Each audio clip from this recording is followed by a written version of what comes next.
जय सिया राम। लक्ष्मी नारायण भक्ति चैनल में आप सभी भक्तों का स्वागत है। आज माघ मास अध्याय 5 यमलोक से लौटी हुई कन्याओं के द्वारा वहाँ की अनुभूत बातों का वर्णन।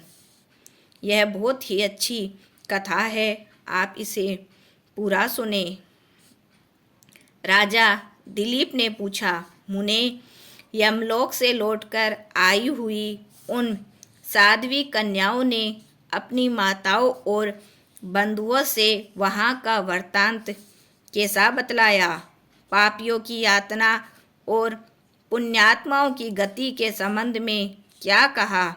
मैं पुण्य और पाप के शुभ अशुभ फलों को विस्तार के साथ सुनना चाहता हूँ। वशिष्ठ जी बोले, राजन, कन्याओं ने अपनी माताओं और बंधुओं से पुण्य पाप के शुभाशुभ फलों के विषय में जो कुछ कहा था वह ज्यों का त्यों तुम्हें बतलाता हूँ।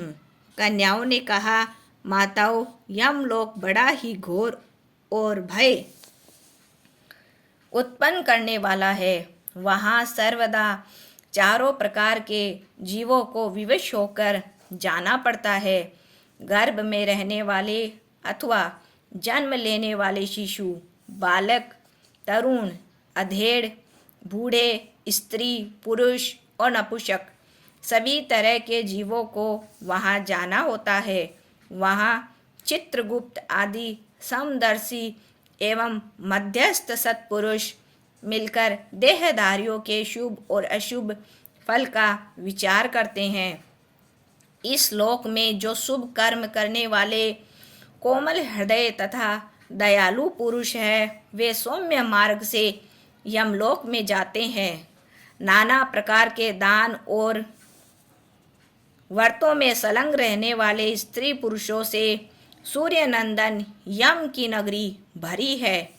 माघ स्नान करने वाले लोग वहाँ विशेष रूप से शोभित होते हैं। धर्मराज उनका अधिक सम्मान करते हैं। वहाँ उनके लिए सब प्रकार की भोग सामग्री सुलभ होती है।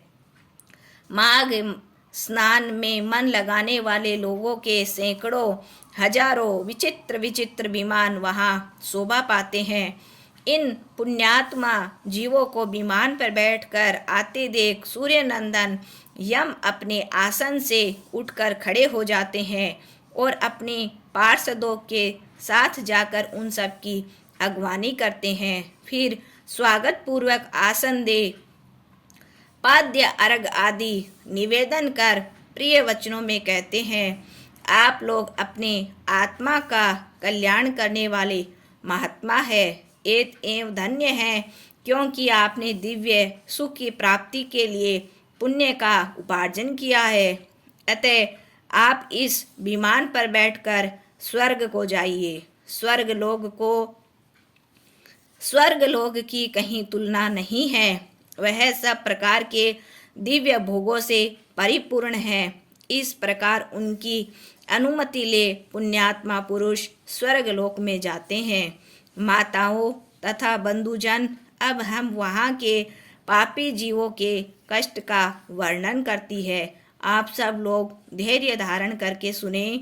जो क्रूरतापूर्ण कर्म करने वाले, दान न देने वाले पापी जीव है, वे वहाँ यमराज के घर में अत्यंत भयानक दक्षिण मार्ग से जाते अनेक रूपों में स्थित है। उसका विस्तार चारों ओर से 86,000 योजन समझना चाहिए। पुण्य कर्म करने वाले पुरुषों को वह बहुत निकट सा जान पड़ता है, किंतु भयंकर मार्ग से जाने वाले पापी जीवों के लिए वह अत्यंत दूर है। वह मार्ग कहीं तो तीखे कांटों से भरा होता है और कहीं रेत एवं कंकड़ों से, कहीं पत्थरों के ऐसे टुकड़े बिछे होते हैं जिनका किनारा छुरों की धार के समान तीखा होता है। कहीं बहुत दूर तक कीचड़ ही कीचड़ भरी रहती है, कहीं घातक अंकुर उगे होते हैं और कहीं कहीं लोहे की सुई के समान नकुले कुशों से सारा मार्ग ढका होता है। इतना ही नहीं, कहीं कहीं बीच रास्तों में वृक्षों से भरे हुए पर्वत होते हैं, जो किनारे पर भारी जल रास्तों में वृक्षों से भरे हुए पर्वत होते हैं, जो किनारे पर भारी जल प्रपात के कारण अत्यंत दुर्गम जान पड़ते हैं। कहीं रास्ते पर दहकते हुए अंगारे बिछे रहते हैं। ऐसे मार्ग से पापी जीवों को दुखित होकर जाना पड़ता है। कहीं ऊंचे नीचे गड्ढे, कहीं फिसला देने वाली चिकनी ढेलें, कहीं खूब तपी हुई बालू और कहीं तीखे कीलों से वह मार्ग व्याप्त रहता है। कहीं कहीं अनेक शाखाओं में फैले हुए सैकड़ों वन और दुखदाई अंधकार है, जहाँ कोई सहारा देने वाला भी नहीं रहता। कहीं तपे हुए लोहे के कांटेदार वृक्ष, कहीं दावानल, कहीं तपी हुई शिला और कहीं हमसे वह मार्ग आच्छादित रहता है। कहीं ऐसी बालू भरी रहती है जिसमें चलने वाला जीव कंठ तक धंस जाता है और बालू कान के पास तक आ जाती है। कहीं गर्म जल, कहीं कंडों की आग से यमलोक का मार्ग व्याप्त रहता है। कहीं धूल मिली हुई प्रचंड वायु का बवंडर उड़ता है और कहीं बड़े बड़े पत्थरों की वर्षा होती है। उन सब की पीड़ा सहते हुए पापी जीव यमलोक में जाते हैं। रेत की भारी वृष्टि से सारा अंग भर जाने के कारण पापी जीव रोते हैं। महान मेघों की भयंकर गर्जना से वे बारंबार थर्रा उठते हैं। कहीं तीखे अस्त्र शस्त्रों की वर्षा होती है, जिससे उनके सारे शरीर में घाव हो जाते हैं। तत्पश्चात उनके ऊपर नमक मिले हुए पानी की मोटी धाराएं बरसती जाती है। इसी प्रकार कष्ट सहन करते हुए उन्हें जाना पड़ता है। कहीं अत्यंत ठंडी, कहीं रूसी और कहीं कठोर वायु का सब ओर से आघात सहते हुए पापी जीव सूखते और रोते हैं।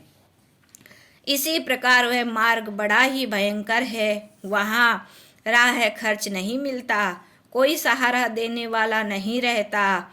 वह सब ओर से दुर्गम और निर्जन है। वहाँ और कोई मार्ग आकर नहीं मिला है। वह बहुत बड़ा और आश्चर्य रहित है। वह अंधकार ही अंधकार भरा रहता है। वह महान कष्टप्रद और सब प्रकार के दुखों का आश्रय है। ऐसे ही मार्ग से यम की आज्ञा का पालन करने वाले अत्यंत भयंकर यमदूतों के द्वारा समस्त पाप परायण मूढ़ जीव बलपूर्वक लाए जाते हैं। वे एकाकी, पराधीन तथा मित्र और बंधु बांधवों से रहित होते हैं। अपने कर्मों के लिए बारंबार शोक करते और रोते हैं। उनका आकार प्रेत जैसा होता है। उनके शरीर पर वस्त्र नहीं रहता। कंठ, ओठ और तालू सूखे होते हैं। वे शरीर से दुर्लभ और भयभीत होते हैं तथा क्षुधा की आग से जलते रहते हैं। बलोन्मत्त यमदूत किन्हीं किन्हीं पापी मनुष्यों को चित्त सुलाकर उनके पैरों में सांकल बांध देते हैं, उन्हें घसीटते हुए खींचते हैं। कितने ही दूसरे जीव ललाट में अंकुश चुभाए जाने के कारण क्लेश भोगते हैं। कितनों की बाहें पीठ की ओर घुमाकर बांध दी जाती है। उनके हाथों में कील ठोंक दी जाती है, साथ ही पैरों में बेड़ी भी पड़ी होती है। इस दशा में भूख कष्ट सहन करते हुए उन्हें जाना पड़ता है। कुछ दूसरे जीवों के गले में रस्सी बांधकर उन्हें पशुओं की भांति घसीटा जाता है और वे अत्यंत दुख उठाते रहते हैं। कितने ही दुष्ट मनुष्यों की जीवा में रस्सी बांधकर उन्हें खींचा जाता है। किन्हीं की कमर में भी रस्सी बांध दी जाती है और उन्हें गर्दनियाँ देकर इधर उधर ढकेला जाता है। यमदूत किन्हीं की नाक बांध कर खींचते हैं और किन्हीं के गाल तथा ओंठ छेद कर उनमें रस्सी डाल देते हैं और उन्हें खींच कर ले जाते हैं। तपे हुए सीकचों से कितने ही पापियों के पेट छिदे होते हैं। कुछ लोगों के कानों और ठोडियों में छेद करके उनमें रस्सी डालकर खींचा जाता है। किन्हीं के पैरों और हाथों के अग्रभाग काट लिए जाते हैं। किन्हीं के कंठ, ओंठ और तालुओं में छेद कर दिया जाता है। किन्हीं किन्हीं के अंडकोश कट जाते हैं और कुछ लोगों के समस्त अंगों की संधियां काट दी जाती है। किन्हीं को भालों से छेदा जाता है, कुछ बाणों से घायल किए जाते हैं और कुछ लोगों को मुद्दरों तथा लोहे के डंडों से बारंबार पीटा जाता है और वे निराश्रय होकर चीखते चिल्लाते हुए इधर उधर भागा करते हैं। प्रज्वलित अग्नि के समान कांति वाले भांति भांति के भयंकर आरो और भिंदी पालों से उन्हें विदर्ण किया जाता है और वे पापी जीव पीप तथा रक्त बहाते हुए घाव से पीड़ित होते और कीड़ों से डसे जाते हैं। इस प्रकार उन्हें विवश करके यमलोक ले जाया जाता है। वे भूख प्यास से पीड़ित होकर अन्न और जल मांगते हैं, धूप से बचने को छाया के लिए प्रार्थना करते हैं और शीत से व्यथित होकर तापने के लिए अग्नि मांगते हैं। जिन्होंने उक्त वस्तुओं का दान नहीं किया होता वे उस पाथेय रहित पथ पर इस प्रकार कष्ट सहते हुए यात्रा करते हैं। इस प्रकार अत्यंत दुखमय मार्ग से चलकर जब वे प्रेत लोक में पहुँचते हैं तब दूत उन्हें यमराज के आगे उपस्थित करते हैं। उस समय वे पापी जीव यमराज को भयानक रूप में देखते हैं। वहाँ असंख्यों भयानक यमदूत जो काजल के समान काले, महान, वीर और अत्यंत क्रूर होते हैं, हाथों में सब प्रकार के अस्त्र शस्त्र लिए मौजूद रहते हैं। ऐसे ही परिवार के साथ बैठे हुए यमराज तथा चित्रगुप्त को पापी जीव अत्यंत भयंकर रूप में देखते हैं। उस समय भगवान यमराज और चित्रगुप्त उन पापियों को धर्मयुक्त वाक्यों से समझाते हुए बड़े जोर जोर से फटकारते हैं। वे कहते हैं, ओ खोटे कर्म करने वाले पापियों, तुमने दूसरों के धन हड़प लिए हैं और सुंदर रूप के घमंड में आकर पराई स्त्रियों के साथ व्यभिचार किया है। मनुष्य अपने आप जो कुछ कर्म करता है उसे स्वयं ही भोगता है।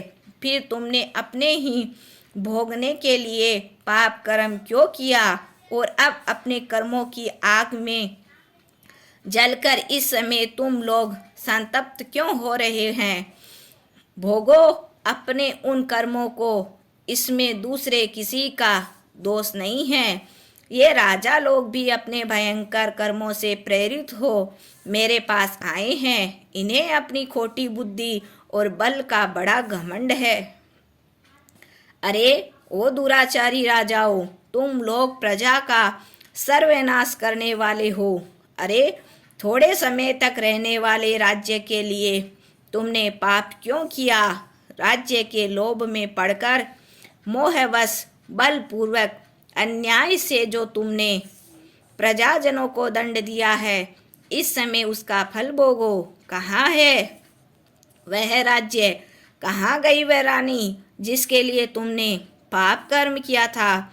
अब तो सबको छोड़कर तुम अकेले ही यहाँ खड़े हो। यहाँ वह बल नहीं दिखाई देता जिससे तुमने प्रजाओं का विध्वंस किया। इस समय यमदूतों की मार पड़ने पर कैसा लग रहा है? इस तरह नाना प्रकार के वचनों के द्वारा यमराज के अवहेलना देने पर वे राजा अपने अपने कर्मों को सोचते हुए चुपचाप खड़े रह जाते हैं। इस प्रकार राजाओं से धर्म की बात कहकर धर्मराज उनके पाप की शुद्धि के लिए अपने दूतों से इस प्रकार कहते हैं, ओ चंड, ओ महाचंड, तुम इन राजाओं को पकड़ कर ले जाओ और क्रमशः नरक की आग में डालकर इन्हें पापों से शुद्ध करो। तब वे दूत शीघ्र ही उठकर राजाओं के पैर पकड़ लेते हैं और उन्हें बड़े वेग से आकाश में घुमाकर ऊपर फेंकते हैं। तत्पश्चात उन्हें पूरा बल लगाकर तपाई हुई शिला पर बड़े वेग से पटकते हैं, मानो किसी महान वृक्ष पर वज्र से प्रहार करते हो। शिला पर गिरने से उसका शरीर चूर चूर हो जाता है, रक्त के स्रोत बहने लगते हैं और जीव अचेत एवं निचेष्ट हो जाता है। तदंतर वायु का स्पर्श होने पर वह धीरे धीरे श्वास लेने लगता है। उसके बाद पाप की शुद्धि के लिए उसे नरक के समुद्र में डाल दिया जाता है। इस पृथ्वी के नीचे नरक की 28 कोटियां हैं। वे 7वें तल के अंत में भयंकर अंधकार के भीतर स्थित है।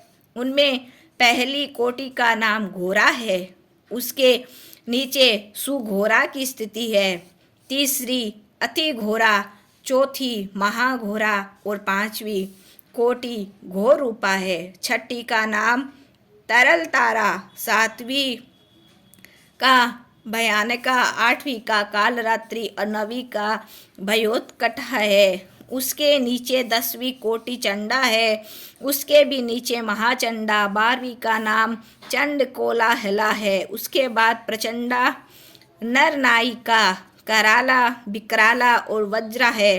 3 अन्य नरकों के साथ वज्रा की 20वीं संख्या है। इनके सिवा त्रिकोणा, पंचकोणा, सुदीर्घा, परिवर्तुला, सप्तभौमा, अष्टभौमा, दीप्दा और माया, या 8 और है। इस प्रकार नरक की कुल 28 कोटियां बताई गई है। उपयुक्त कोटियों में से प्रत्येक के 5-5 नायक है। उनके नाम सुनो।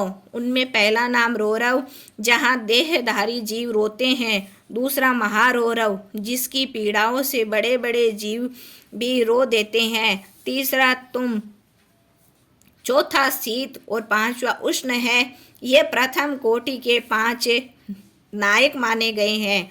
इनके सिवा सुघोर, सुतम, तीक्ष्ण, पद्म, सजीवन, सठ, महामाय, अतिलोम, सुभीम, कंठकट, तीव्रवेग, कराल, विकराल, प्रकंपन, महापद्म, सुचक्र, कालसूत्र, पर्दन, पर्तदरन, सूचिमुख, सुनेमी, खादक,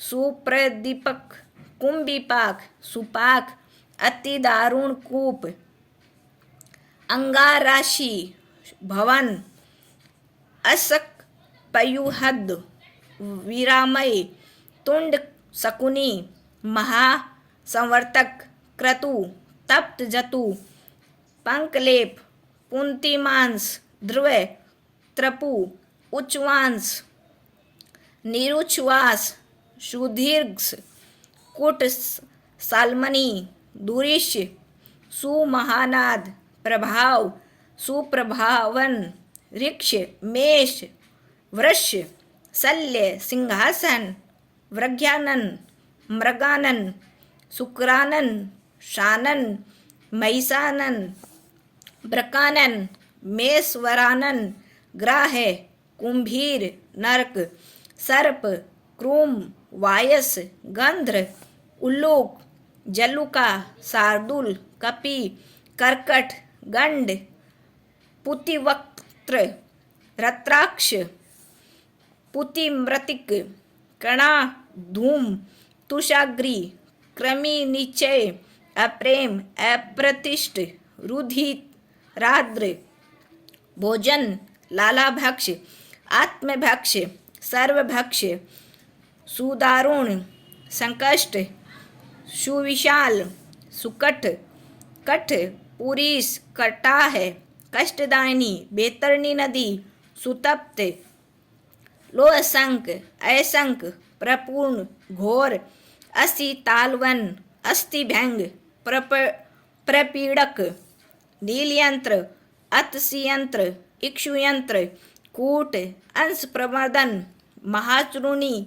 सुचूर्णी, तप्त लोहमयी शिला, सूरधारा पर्वत, मल पर्वत, मूत्रकूप, विष्टाकूप, अंधकूप, पूयकूप, सातन, मुसलोलूखल, यंत्रशिला, सकट लांघन, तालपत्र, शिविन, महामशक मंडल, सम्मोहन, अति भैंग, तप्त शूल, अयो गुंड, बहुदुख, महादुख, कसमल, समल, हलाहल, विरुद्ध, भीमरूप, भीषण, एकपाद, द्विपाद, त्रिव्य तथा अवीची। यह अंतिम नरक है। इस प्रकार ये क्रमशः 5-5 के 28 समुदाय माने गए हैं। एक एक समुदाय एक एक कोटि का नायक है। रौरव से लेकर अवीची तक कुल 140 नरक माने गए हैं। इन सब में पापी मनुष्य अपने अपने कर्मों के अनुसार डाले जाते हैं और जब तक भांति भांति की यातनाओं द्वारा उसके कर्मों का भोग समाप्त नहीं हो जाता तब तक वे उसी में पड़े रहते हैं। जैसे स्वर्ण आदि धातु जब तक उसकी मेल न उड़ जाए तब तक आग में तपाए जाते हैं, उसी प्रकार पापी पुरुष पाप क्षय होने तक नरकों की आग में शुद्ध किए जाते हैं। इस प्रकार क्लेश सहकर जब वे प्राय शुद्ध हो जाते हैं तब शेष कर्मों के अनुसार पुनः इस पृथ्वी पर आकर जन्म ग्रहण करते हैं। तृण और झाड़ी आदि के भेद से नाना प्रकार के स्थावर होकर वहाँ के दुख भोगने के पश्चात पापी जीव कीड़ों की योनि में जन्म लेते हैं।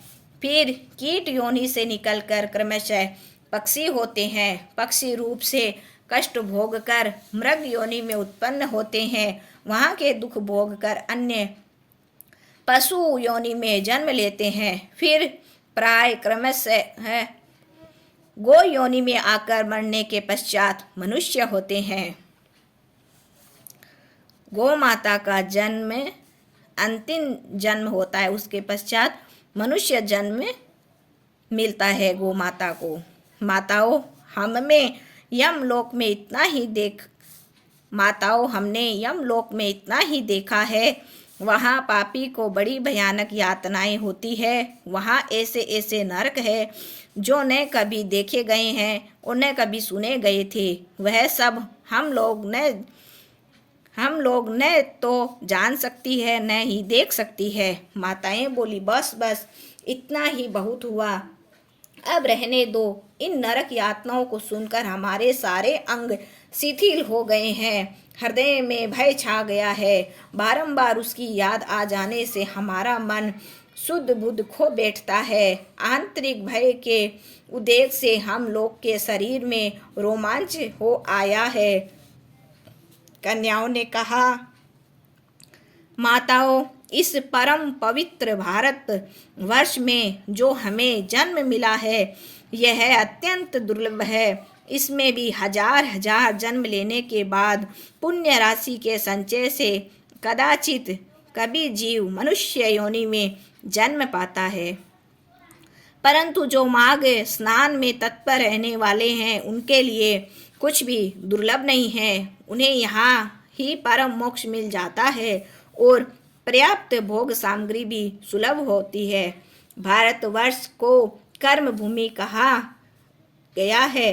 अन्य जितनी भूमियाँ हैं वे भोग भूमि मानी जाती है। यहाँ यति तपस्या और याचक यज्ञ करते हैं तथा यहाँ पारलौकिक सुख के लिए श्रद्धापूर्वक दान दिए जाते हैं। कितने ही धन्य पुरुष यहीं माघ स्नान करते हैं तथा तपस्या करके अपने कर्मों के अनुसार ब्रह्मा, इंद्र, देवता और मरुद गणों का पद प्राप्त करते हैं। यह भारतवर्ष सभी देशों में श्रेष्ठ माना गया है, क्योंकि यहीं मनुष्य धर्म तथा स्वर्ग और मोक्ष सिद्धि कर सकते हैं। इस पवित्र भारत देश में क्षणभंगुर मानव जीवन को पाकर जो अपने आत्मा का कल्याण नहीं करता, उसने अपने आप को ठग लिया। मनुष्य में भी अत्यंत दुर्लभ ब्राह्मण तत्व को पाकर जो अपना कल्याण नहीं करता, उससे बढ़कर मूर्ख कौन होगा। कितने ही काल के बाद जीव अत्यंत दुर्लभ मानव जीवन प्राप्त करता है। इसे पाकर ऐसा करना चाहिए जिससे कभी नरक न जाना पड़े।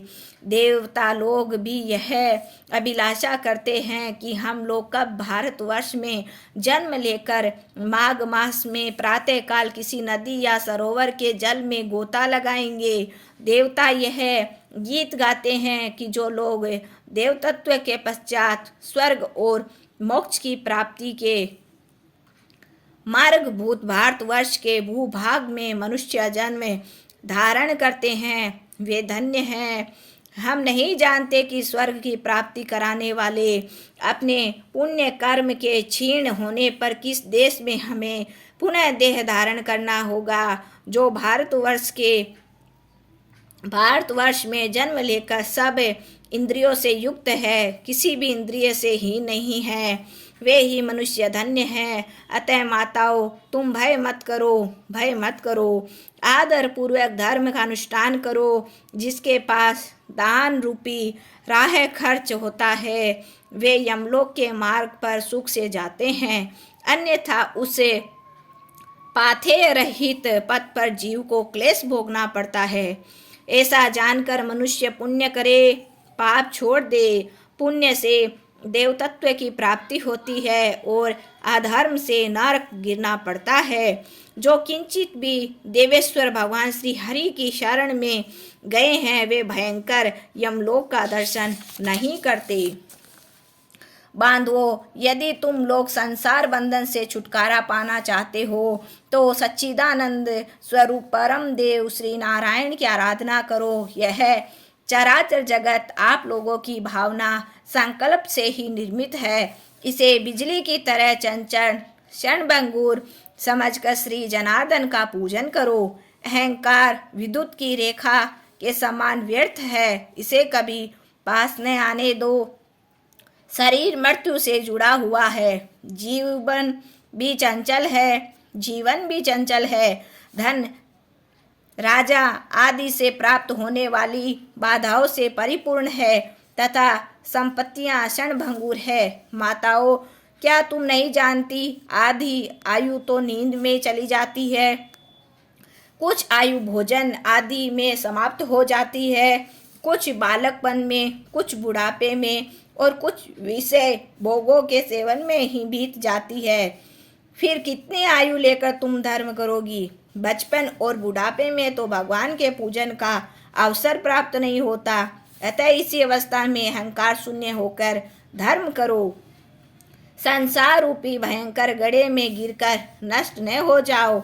यह शरीर मृत्यु का घर है तथा आपत्तियों का सर्वश्रेष्ठ स्थान है। इतना ही नहीं, यह रोगों का भी निवास स्थान है और मल आदि से भी अत्यंत दूषित रहता है। माताओं, फिर किस लिए इसे स्थिर समझकर तुम पाप करती हो। यह संसार निसार है और नाना प्रकार के दुखों से भरा है। इस पर विश्वास नहीं करना चाहिए, क्योंकि एक दिन तुम्हारा निश्चय ही नाश होने वाला है। बांधवों, तुम सब लोग सुनो, हम बिल्कुल सच्ची बात बता रही है। शरीर का नाश बिल्कुल निकट है, अतः श्री जनार्दन का पूजन अवश्य करना चाहिए। सदा श्री विष्णु की आराधना करते रहो। यह मानव जीवन अत्यंत दुर्लभ है। बंधुओं, स्थावर आदि योनियों में अरबों खरबों बार भटकने के बाद किसी तरह मनुष्य का शरीर प्राप्त होता है। मनुष्य होने पर भी देवताओं के पूजन और दान में मन लगना तो और भी कठिन है। माताओं, योग बुद्धि सबसे दुर्लभ है। जो दुर्लभ मनुष्य शरीर को पाकर सदा ही श्री हरि का पूजन नहीं करता, वह आप ही अपना विनाश करता है। उससे बढ़कर मूर्ख और कौन है। तुम लोग दंभ का आचरण छोड़कर चक्र सुदर्शनधारी भगवान विष्णु की पूजा करो। हम लोग बारंबार भुजाएं उठाकर तुम्हारे हित की बात कहती है। सर्वथा भक्ति पूर्वक भगवान विष्णु का पूजन करना चाहिए।